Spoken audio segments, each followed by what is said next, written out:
नमस्कार, आदाब, सत श्री अकाल। स्वागत है आप सभी मित्रों का मेरे YouTube चैनल और नेक्स्ट एग्ज़ाम में। तो हम कर रहे हैं HPTRD के लिए केमिस्ट्री, और इससे पहले हम 4-5 क्लासें कर चुके हैं। अभी रिसेंटली क्लास में हमने किया था एटॉमिक मॉडल्स के बारे में।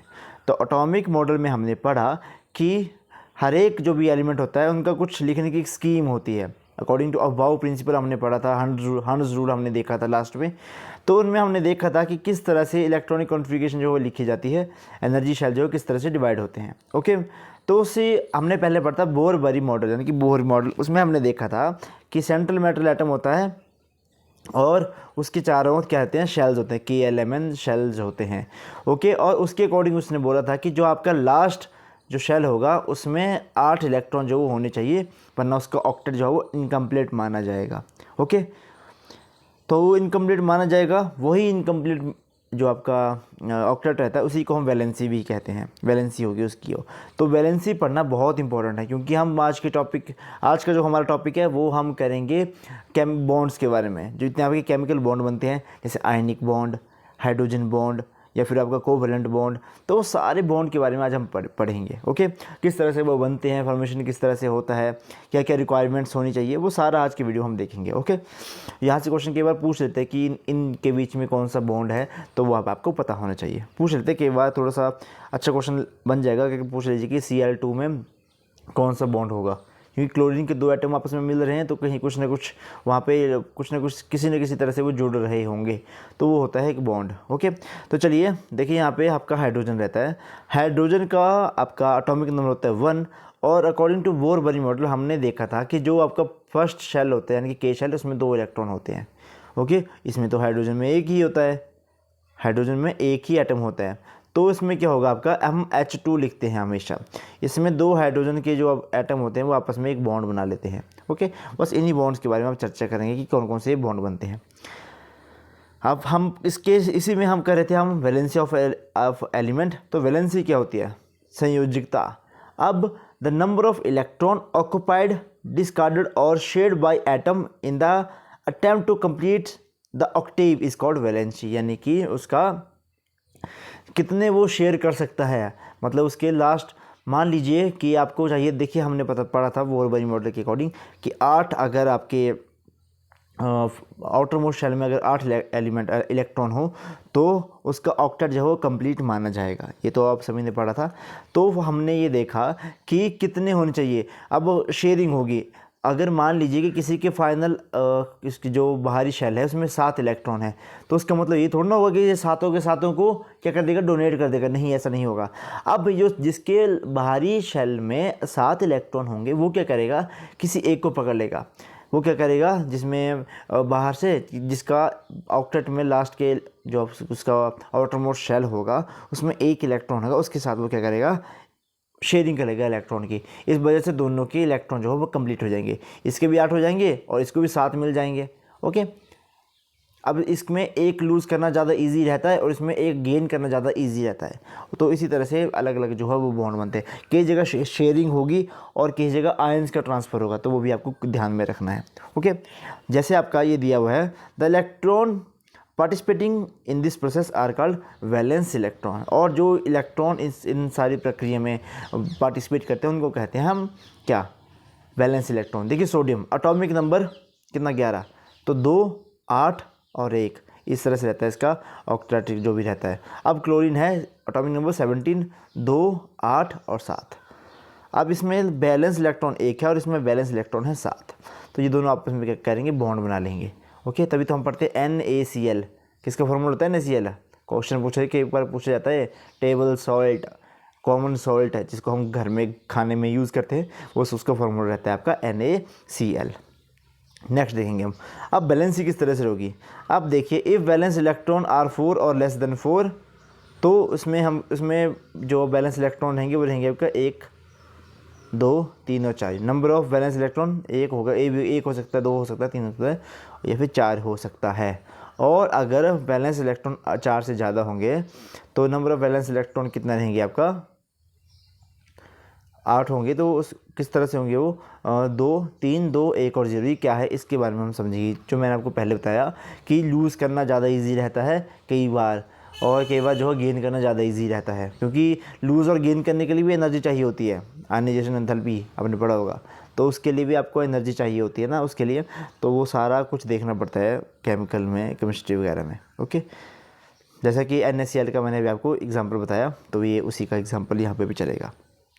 अब process of completion of the octet, the process of जो आपका ऑक्टेट को कंप्लीट करने की प्रोसेस रहती है, उसके 3 तरीके होते हैं। पहला, sacrifice its electron to another atom, अपने इलेक्ट्रॉन को लूज़ कर देना, अपने इलेक्ट्रॉन को छोड़ देना, एक ये हो गया। सेकंड होगा by obtaining electron from another atom, या एक तो होगा अपने इलेक्ट्रॉन को छोड़ देना या फिर दूसरे किसी से इलेक्ट्रॉन जो हो ले लेना। ओके, और तीसरा कारण रहता है वो रहता है आपका by sharing an electron with another atom, यानी कि उसके साथ अपने इलेक्ट्रॉन को शेयर कर देना। ये सारा आपका 3 तरीके रहते हैं। एक रहता है कौन सा, फर्स्ट हमने पढ़ा जिसमें हम इलेक्ट्रॉन को लूज़ कर देते हैं, सेकंड हमने पढ़ा जिसमें हम इलेक्ट्रॉन को गेन कर लेते हैं, और थर्ड हमने पढ़ा जिसमें हम इलेक्ट्रॉन की शेयरिंग कर देते हैं। ओके, NaCl के किस में क्या हो रहा है, Na इसको क्या कर रहा है, डोनेट कर रहा है, और Cl क्या कर रहा है, रिसीव कर रहा है, और FCl में क्या हो रहा है आपका, इसमें दोनों इलेक्ट्रॉन आपस में शेयर हो रहे हैं। केमिस्ट्री बहुत मतलब थोड़ी सी टफ हो जाती है कभी कभी अगर आपको बेसिक्स क्लियर ना हो तो। ओके, आप देखेंगे हम बैलेंसी ऑफ नोबल गैसेस। देखिए नोबल गैसेस, आइडल गैसेस, इनको क्यों कहते हैं हम, क्यों कहते हैं, क्योंकि इनका ऑक्टेट हमेशा कंप्लीट रहता है। जैसे हमारे पास 5 तरह की हमारे पास नोबल गैसेस रहती हैं, हीलियम, नियॉन, आर्गन, क्रिप्टॉन और जीनन। तो इसमें हम देखेंगे इनका ऑक्टेट रहेगा कंप्लीट। जैसे कि इसके बैलेंस इलेक्ट्रॉन में 8 है। अब आप बोलोगे सर हीलियम में तो 2 ही है, 8 तो है नहीं। तो आपने देखा होगा कि Kl शेल में हमेशा 2 ही इलेक्ट्रॉन आते हैं आपके, तो 2 इसके पास पूरे, इसका ऑक्टेट जो है कंप्लीट है। इसके पास अनपेयर्ड इलेक्ट्रॉन बहुत ही कम है। और इन अगर यहाँ से किसी ने एलिमेंट जो है वो इनमें से इलेक्ट्रॉन अगर निकालना हो इन एटम में से, तो बहुत ज़्यादा एनर्जी जो है लूज़ करनी पड़ती है, बहुत ज़्यादा एनर्जी लगती है ये, क्योंकि इनका ऑक्टेट कंप्लीट है। तो ये तो मतलब बिल्कुल फ्री बैठे हैं, इनको उनकी जड़ों से हटाना बहुत ताकत का काम होता है, तो उसके लिए बहुत ज़्यादा एनर्जी आपको लूज़ करनी पड़ जाती है कई बार।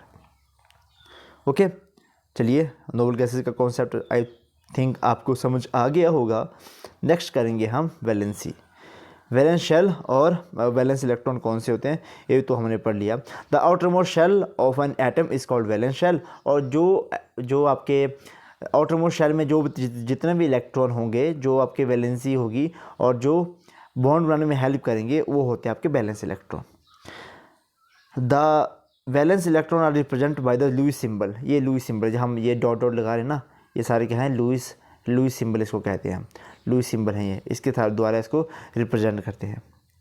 नेक्स्ट देखेंगे हम केमिकल बॉन्डिंग। अब केमिकल बॉन्डिंग में हम देखेंगे कि the atom does not have an independent presence in nature, they are found in the molecule form और combined with the some of different atoms. देखिए जो आपको हम पढ़ते हैं कि हाइड्रोजन, कार्बन, फिर आपका वाटर, ये सारा जो है किसी न किसी एटम्स के साथ बॉन्ड बना के ही हमारे एटमॉस्फेयर में प्रेजेंट रहते हैं, फिर हमारे नेचर में प्रेजेंट रहते हैं। ओके, जैसा हम देखते हैं वाटर मॉलिक्यूल, तो वाटर मॉलिक्यूल किससे बना है, 2 हाइड्रोजन और 1 ऑक्सीजन के मॉलिक्यूल से। ओके, हाइड्रोजन H2 हम पढ़ते हैं कैसे पढ़ते हैं, H2 यानी कि इसमें हाइड्रोजन के 2 इसमें क्या रहते हैं, आपके एटम रहते हैं जो आपस में बॉन्ड बनाते हैं। ये ठीक है, मॉलिक्यूल फॉर्म में ये आपके प्रेजेंट करते हैं हमारे नेचर में। नेक्स्ट सेकंड स्टेप क्या था इसका, this process is called chemical bonding when atoms form ions, molecule, crystal and compound by mutual combination. इसको क्या कहते हैं हम, केमिकल बॉन्डिंग कहते हैं, क्योंकि केमिकल बॉन्डिंग होती है या तो आयंस के बीच में, या मॉलिक्यूल्स के बीच में, या क्रिस्टल के बीच में, यानी कि म्यूचुअल कॉम्बिनेशन के होती है इन सभी में। अब टाइप्स ऑफ केमिकल बॉन्डिंग, एक होती है आपका इंट्रा मॉलिक्यूलर फोर्स और स्ट्रॉन्ग फोर्स, और एक होती है वीक फोर्सेस। ठीक है, तो आपको यहाँ से देखने को मिल जाएगा कि आपका आयनिक बॉन्ड और कोवलेंट बॉन्ड काफ़ी स्ट्रॉन्ग रहते हैं, हाइड्रोजन बॉन्ड और वैन वाल बॉन्ड जो है वो थोड़े वीक रहते हैं। 4 तरह के हो गए हमारे बॉन्ड। अब हम पढ़ेंगे इसमें इलेक्ट्रोवेलेंट और आयनिक बॉन्ड। अब इसमें आपको समझाऊंगा मैं, इसमें NaCl का ही कॉन्सेप्ट चलेगा। इसमें ये वाली स्लाइड थोड़ी हौच पौच है, तो एक बार मैं इसको पढ़ के सुना देता हूँ क्या लिखा है इसमें कि इलेक्ट्रोवेलेंट और ionic bond are chemical bond that are formed as a result of transfer of valence electron between two atom. इसमें क्या होगा, जो वैलेंस आपका क्या रहेगा, एटम रहेगा, ट्रांसफर ऑफ बैलेंस इलेक्ट्रॉन रहेगा दो एटम के बीच में, उसी के शेयरिंग के में ये चलता है। यानी कि जैसे हम कहते हैं NaCl, तो यहाँ से यहाँ पे इसको बॉन्ड बनाया इसका, Na पॉजिटिव था, यानी कि इसके पास ये क्या था, पहले क्या था NaCl था। अब NaCl किस तरह से बना आपका कि Na के पास है आपके पास एक वैलेंस इलेक्ट्रॉन, और यानी कि इसके पास एक एक्स्ट्रा है, ये लूज़ करना चाहता है, और क्लोरीन को एक की कमी है, तो ये क्या करना चाहता है, गेन करना चाहता है। तो ये क्या होता है, आपस में म्यूचुअल शेयरिंग हो जाती है, इनकी शेयरिंग नहीं होती है, ट्रांसफर होता है इसमें आयन का। ओके, Na अलग से जाता है, Cl जो है अलग निकल जाता है इस केस में। ओके, ये आपको याद रखना है। म्यूचुअल शेयरिंग हम किस में बात करेंगे, जब हम आपका कोवलेंट बॉन्ड की बात करेंगे, तब होती है वहाँ पे म्यूचुअल शेयरिंग। ओके, अब इसमें क्या होता है आपका कि जो आपका आयन शेयर कर रहा होता है, यानी कि जो लूज़ कर रहा होता है, उसको हम कहते हैं कैटाइन। Na पॉजिटिव बन गया कैटाइन, और जो आपका गेन कर रहा होता है आपका इलेक्ट्रॉन को, उसको हम कहते हैं एनाइन। जो नेगेटिव वाला होगा उसको कहेंगे हम एनाइंस। ओके, और the compound made up of ion by electrovalent और ionic bond are called ionic और इलेक्ट्रोवेलेंट कंपाउंड। ओके, नेक्स्ट आएगा आपका ionic compound are soluble in polar solvent. जैसे कि वाटर और लिक्विड अमोनिया में सॉल्युबल रहते हैं, पोलर होते हैं थोड़ा सा नेचर में, और इनसॉल्युबल किस में रहते हैं आपके, नॉन पोलर सॉल्वेंट। जैसे आपका बेंजीन हो गया, अल्कोहल हो गया, इनमें सभी में क्या रहता है, इथाइल अल्कोहल हो गया, तो इन सभी में ये क्या रहते हैं, इनसॉल्युबल रहते हैं नॉन पोलर सॉल्वेंट में। Melting and boiling point of these compound are very high because इनको पिघलाने के लिए बहुत ज़्यादा एनर्जी की ज़रूरत पड़ती है, तो इनका आपका जो भी आपका मेल्टिंग एंड बॉइलिंग पॉइंट है वो काफ़ी हाई रहता है। नेक्स्ट करेंगे हम कोवलेंट बॉन्ड। ये आपने बहुत पढ़ा होगा, इस आपका 8th क्लास में कि 9th क्लास में भी है, म्यूचुअल शेयरिंग ऑफ इलेक्ट्रॉन की से ये बनता है। ओके, इसमें रहता है म्यूचुअल शेयरिंग, यानी कि दोनों आपस में अपने इलेक्ट्रॉनों को क्या करेंगे, शेयर करेंगे, तो ये जो फिर उसके बाद बॉन्ड बनेगा उसको हम कहेंगे covalent bond. These bond are found between the atom that have almost the same electrical इंडेप्थनेस। ऋणात्मकता, विद्युत ऋणात्मकता जिनमें सेम रहती है उनमें ये पाए जाते हैं, ये आपको पता होना चाहिए। ओके, जैसे आपका हाइड्रोजन का कॉन्सेप्ट मैंने बताया था, हाइड्रोजन इसके पास भी एक है, इसके पास भी एक है, तो चलो साथ में मिलकर घर बसाते हैं, तो ये H2 के फॉर्म में जो है चला जाता है। फिर जैसे आपका वाटर मॉलिक्यूल, ऑक्सीजन कितना एटॉमिक नंबर होता है ऑक्सीजन का, बताएगा कोई कमेंट बॉक्स में। तो उसके आउटरमोस्ट शेल में होगा 1 2 3 4 5 6 इलेक्ट्रॉन, तो 6 इलेक्ट्रॉन आउटरमोस्ट शेल है, 7 8, इसमें इलेक्ट्रॉन चलेगी आपका 8, इसमें इसका इलेक्ट्रॉनिक कॉन्फ़िगरेशन रहती है, क्या रहता है इसका 8, क्या बोलते हैं इसको, क्या बोलते हैं 8 क्या है इसका, मतलब कितने इलेक्ट्रॉन होते हैं इसमें, एटॉमिक नंबर इसका है 8, ये आपको पता होना चाहिए। ओके, तो इसमें 8 है, तो पहले शेल में आ गया आपके 2, अगले में चलेंगे 6 हैं, ऑक्टेट कंप्लीट करने के लिए इसको चाहिए 2 और, तो हाइड्रोजन एटम, एक हाइड्रोजन यहाँ से आया और एक हाइड्रोजन आया यहाँ से, इन दोनों के पास एक एक है, इन्हें बोला चलो भाई घर बसाते हैं। तो इनमें से आप सिंपल याद रख सकते हो कि बहुपत्नी क्या बोलते हैं उसको, विवाह की प्रथा। जैसे ये हो गया आपका पतिदेव और ये इसकी एक बीवी है और एक बीवी है, और साथ में मिलजुल के ये रह रहे हैं, तो ये म्यूचुअल शेयरिंग ऑफ इलेक्ट्रॉन हो गया इन सभी में। ओके, नेक्स्ट करेंगे अभी हम इसमें कोवलेंट बॉन्ड। तो कोवलेंट बॉन्ड या तो आपका सिंगल बॉन्ड हो सकता है, आपका डबल बॉन्ड हो सकता है, और आपका ट्रिपल बॉन्ड भी हो सकता है। जो क्लोरीन है यानी कि Cl2 रहता है, उसमें सिंगल रहता है आपका, सिंगल बॉन्ड रहता है। ऑक्सीजन में रहता है डबल बॉन्ड O2। अब O2 है तो उसमें क्या होगा आपका, डबल बॉन्ड के थ्रू ये आपस में जुड़े रहते हैं, और नाइट्रोजन में ट्रिपल बॉन्ड के थ्रू ये जुड़े रहते हैं। अब क्लोरीन 17 होते हैं ना इनमें, तो ये क्या करेंगे, एक एक बॉन्ड को शेयर कर लेते हैं आपस में। ओके, और ऑक्सीजन में इसका 2 इलेक्ट्रॉन चाहिए होते हैं ना इसको अपना ऑक्टेट कंप्लीट करने को, तो इसमें चले जाएंगे आपका डबल बॉन्ड, और N2 तो इसमें इसका एटॉमिक नंबर होता है 7, तो 3 चाहिए होते हैं इसको ऑक्टेट कंप्लीट करने के लिए, तो इसमें ट्रिपल बॉन्ड आ गया आपका। ओके, समझ आ गया, पता लग गया ना कि किस तरह से करते हैं ये। अरे यार, तो यहाँ से सिंपल रखें यार कि ये ऑक्सीजन है, ये ऑक्सीजन है, इसके आउटर मोस्ट शेल में 6, 1 2 3 4 5 और 6 ये दोनों बॉन्ड, और 1 2 3 4 5 और 6, तो ये दोनों आपस में बॉन्ड बना लेंगे, डबल बॉन्ड के फॉर्म में ये आपको प्रेजेंट रहता है ऑक्सीजन। O2 लिखते हो आप, सिंगल O नहीं लिखते हो, ये भी आपको पता होना चाहिए। कोवलेंट बॉन्ड ये भी हो गया आपका। कौन कौन से बॉन्ड बनाते हैं ये? Compound consisting of covalent atom are called covalent compound. तो उसमें कौन सा आएगा? Cl2। कौन कौन से आपके कोवलेंट बॉन्ड बनाते हैं ये देख लें आप। Cl2, H2O, ammonia, carbon tetrachloride, hydrogen H2O2, hydrogen peroxide, H2S, PH3, ये सारे जो हैं आपके क्या बनाते हैं? कोवलेंट बॉन्ड बनाते हैं। अब आयनिक बॉन्ड और कोवलेंट बॉन्ड में डिफरेंस क्या रहता है ये भी आपको पता होना चाहिए। देखो आपको बहुत जगह ये सिमिलर ही लगेगा। अब इसमें हुआ क्या, देखिए सोडियम है और ये है आपका क्लोरीन, Na और Cl। तो इसके पास एक ज़्यादा है और इसके पास एक कमी है, तो ये क्या करेगा, यहाँ से यहाँ को ट्रांसफ़र कर लेगा, यहाँ से यहाँ को ट्रांसफ़र करेगी। यानी कि इनके घर का कोई आदमी इनके घर में आया तो इसमें थोड़ी उथल पुथल मची, तो ये बन गया आपका कैटायन। कैटायन क्यों बना? क्योंकि यहाँ पे होगी कमी एक इलेक्ट्रॉन की, तो ये Na पॉजिटिव के फॉर्म में चला गया। और इसमें हुआ मेहमान आया इनके घर में अलग, तो इसका ऑक्टेट तो पूरा हो गया, लेकिन ये साथ में इसको एक नेगेटिव साइन रिप्रेजेंटेशन दे दी कि इनके घर में पता चल गया कि भाई एक एक्स्ट्रा बंदा आया है इनके घर में, ठीक है। इनके घर तो पूरा हो गया, पर क्या हुआ यहाँ पे, रुको एक सिंपल वे में समझाता हूँ। समझ लीजिए कि Na और Cl दो घर हैं। Na के पास जो है सोने के लिए बिस्तर कितने हैं? 10 बिस्तर हैं, और इसके पास है 18 बिस्तर, इसके पास है 18 बिस्तर। अब चाहिए क्या कि एटॉमिक नंबर की बात कर रहा हूँ मैं, जो मैंने 10 और 18 बोला। अब इसको हो गया, इसके पास हो गया सोने के लिए एक बंदे को बिस्तर कम पड़ रहा है और इसके पास एक बिस्तर एक्स्ट्रा है, तो ये क्या करेगा आपका सोडियम, क्या करेगा इसको अपने घर भी इसके घर भेज देगा कि जा भाई इसके घर में बिस्तर एक्स्ट्रा है तो वहाँ पे जाके सो जा। तब ये तो आराम से सोएंगे और ये भी सारे आराम से सोएंगे। लेकिन होगा क्या, एक मेहमान जब घर में मेहमान आता है ना, चाहे वो कितने सगा हो, थोड़े दिन के लिए तो अच्छा लगता है, लेकिन अतिथि कब जाओगे फिर वैसा ही हिसाब रहता है इसका भी। तो ये कभी भी इसको लूज़ कर सकता है, ये भी आपको पता होना चाहिए। कभी भी इसको निकाल सकते हैं, जाओ भाई अपने घर जाओ। तो ये आयनिक बॉन्ड के केस में। और वहीं अगर आपका कोवलेंट बॉन्ड होगा तो म्यूचुअल शेयरिंग ऑफ इलेक्ट्रॉन होगी इन दोनों के बीच में। ओके, तो इनमें म्यूचुअल शेयरिंग ऑफ इलेक्ट्रॉन होगी, यानी कि साथ दोनों मिलजुल के रहेंगे। कभी ये उसके घर सो रहा है जाके, कभी ये अपना बिस्तर उठा के इसके घर में लेके आ रहा है।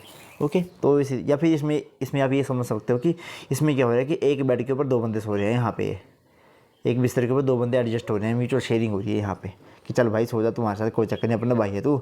तो क्लोरीन यहाँ पे बन जाता है। फिर कई बार क्या होता है ना, जो ये सिंपल लैंग्वेज में समझाते ना, थोड़ा सा टफ ही हो जाता है ये सारा कुछ। ओके, चलिए अब पोलर कोवलेंट बॉन्ड और नॉन पोलर कोवलेंट बॉन्ड कौन से होते हैं? पोलर कोवलेंट बॉन्ड होगा found between atom having a different in their electronegativities, जिनकी इलेक्ट्रोनेगेटिविटी डिफरेंट होगी उनमें ये पाए जाते हैं, जैसे कि H2O, HI, HCl और NH3। और इसमें ये कौन से नॉन पोलर कोवलेंट बॉन्ड किस में पाए जाते हैं? जो कि आइडेंटिकल एटम्स रहते हैं। ये आपकी इलेक्ट्रोनेगेटिविटी की सीरीज दी हुई है। फ्लोरीन होगा, फिर ऑक्सीजन होगा, फिर क्लोरीन, ब्रोमीन, इस तरह से आपका चलता है ये सारा, मतलब इलेक्ट्रोनेगेटिविटी। सबसे ज़्यादा इलेक्ट्रोनेगेटिविटी किसकी? आपकी फ्लोरीन की, आपको याद रखना है। ओके, तो मैं नेक्स्ट देख लेता हूँ। अब हमारे पास बची इंटर मॉलिक्यूलर फोर्सेस और वीक फोर्स। एक तो हाइड्रोजन बॉन्ड बनेगा और एक है वैन डर वाल बॉन्ड। ओके, तो इनमें हम देखेंगे पहले हाइड्रोजन बॉन्ड। देखिए जब दो H2O मॉलिक्यूल आपस में जुड़े होंगे तो उनके बीच में जो बॉन्ड बनेगा वो होता है आपका हाइड्रोजन बॉन्ड। सिंपली से याद रखें। अब ये आपने पढ़ा होगा हाइड्रोजन बॉन्ड, और जल्दी टूट भी जाता है, वीक बॉन्ड होते हैं जल्दी टूट भी जाता है। अब ये होगा क्या, देखिए यहाँ पे H2O, ये ऑक्सीजन एक मॉलिक्यूल ही है और इसके पास दो हाइड्रोजन है। वहीं यहाँ पे ऑक्सीजन ये है, ये आपका हाइड्रोजन है। अब दो वाटर मॉलिक्यूल आपस में जुड़े होते हैं, जिस बॉन्ड के थ्रू जुड़े होंगे वो होता है आपका हाइड्रोजन बॉन्ड। ओके, वही सेम केस आपका ये चलता है मैक्सिमम आपका जितने भी इलेक्ट्रोनेगेटिव होते हैं ना आपके एलिमेंट्स, उनमें ज़्यादा ये चलता है। जैसे देखिए कि फ्लोरीन की नेगेटिविटी काफ़ी ज़्यादा रहती है, सबसे ज़्यादा तो फ्लोरीन की है, फिर ऑक्सीजन, क्लोरीन, ये वो सारे इसमें आ जाते हैं। हाइड्रोजन की बहुत कम इसमें इलेक्ट्रोनेगेटिविटी काफ़ी कम रहती है आपकी हाइड्रोजन की। टेम्पररी डाइपोल होता है क्या, पहले आपको ये पता होना चाहिए। अब डाइपोल होगा क्या, डाइपोल यानी कि दो पोल यानी कि पॉजिटिव और नेगेटिव, तो होता है आपका डाइपोल। अब आपका आया वैन डर वाल फोर्सेस। इसमें ज़्यादा कुछ बताने को है नहीं, ये थोड़ा सा आपको डेफिनेशन के थ्रू ही पढ़ना पड़ेगा। तो जैसे देखिए हमने देखा क्लोरीन मॉलिक्यूल ये है, एक क्लोरीन ये है कि एक क्लोरीन ये है। तो जो दो क्लोरीन के बीच में जो बॉन्ड होगा वो हमने पढ़ा कि वो होता है आपका intermolecular non polar covalent bonding, या हमने पढ़ा। लेकिन जो जिसके थ्रू दो क्लोरीन के एटम आपस में मॉलिक्यूल आपस में जुड़े होंगे तो वो होता है आपका लंदन डिप्रेशन फोर्सेस, या फिर आपको weak van der Waals forces भी इनको हम कहते हैं। ओके, तो ये था आपका पूरा सेशन आज के लिए। ज़्यादा कुछ नहीं था। जो आपके आयनिक बॉन्ड और कोवलेंट बॉन्ड ये इसमें इंपॉर्टेंट है, ये तो मैंने आपको पढ़ा दिया। बाकी देख लीजिए अपने हिसाब से, जिसको कुछ समझ ना आया हो तो वो मुझे कमेंट बॉक्स में बता दें। और प्लीज़ प्लीज़ प्लीज़ कुछ भी अगर आपको चेंजेस करने की ज़रूरत है इन वीडियोस में तो मुझे बता दें कि सर इनमें ये थोड़ा सा चेंजेस है, इनको थोड़ा सा चेंज करवा दें, या आपका पढ़ाने का तरीका इस तरह से थोड़ा सा डिफरेंट चेंज कर दो, तो मैं पूरी कोशिश करूँगा कि मैं उसको आपके अकॉर्डिंग जो है उसमें बना सकूँ। ओके, थोड़ी सी प्रोनाउंसिएशन करने में दिक्कत आ रही है मुझे, क्योंकि मैं बहुत फास्ट बोलता हूँ, जिसकी वजह से मैं कुछ वर्ड स्किप कर देता हूँ। तो उसके लिए मैं इस पर वर्क करूँगा। आपको आने वाली सेशन में मैं कोशिश करूँगा कि अच्छे से आपको पढ़ाऊँ। ओके, तो इसी के साथ करते हैं वीडियो को यहाँ पे समाप्त। पहले वीडियो को लाइक करें, शेयर करें, और जो चैनल पे फर्स्ट टाइम आए प्लीज़ चैनल को सब्सक्राइब जरूर करें। तब तक के लिए धन्यवाद। जय हिंद, जय हिमाचल।